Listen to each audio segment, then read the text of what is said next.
పురుగులు పట్టిన మృతదేహాలను చూసి అసహించుకొని ముక్కు మూసుకుని తప్పుకుంటే ఆ దేహాలలో దైవాన్ని చూస్తున్నామని ఇందూర్ యువత అసోసియేషన్ వ్యవస్థాపకులు మద్దుకూరి సాయిబాబా అన్నారు.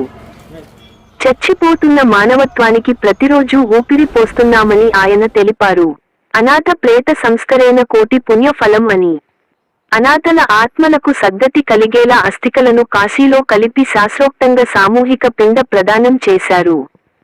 ఇందూరు యువత స్వచ్ఛంద సేవ సంస్థ సభ్యులు కులిపోయి పురుగులు పట్టిన మృతదేహాలను చూసి అసహించుకొని ముక్కు మూసుకుని తప్పుకుంటే ఆ దేహాలలో దైవాన్ని చూస్తున్నామని వారు తెలిపారు.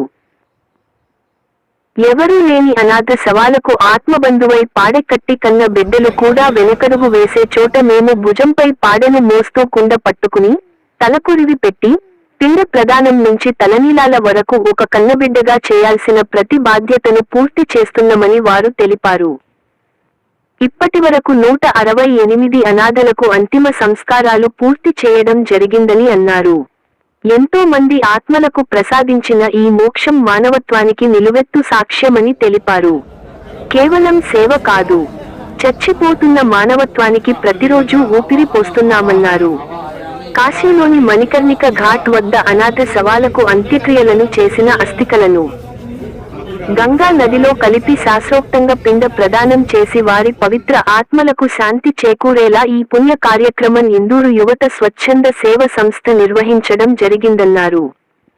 ఈ కార్యక్రమంలో ఇందూరు యువత స్వచ్ఛంద సేవ సంస్థ వ్యవస్థాపక అధ్యక్షుడు డాక్టర్ మద్దుకూరి సాయిబాబు, దర్శనం రాజు, ఇందిరి శేఖర్, గంగారాం, గండ్లా విఘ్నేష్ తదితరులు పాల్గొన్నారు.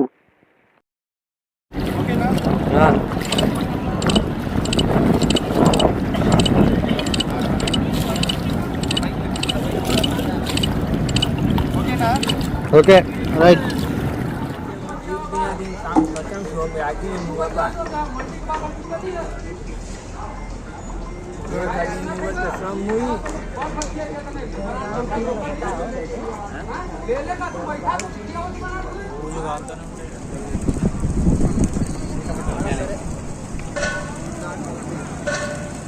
సరే బాబా ఇదే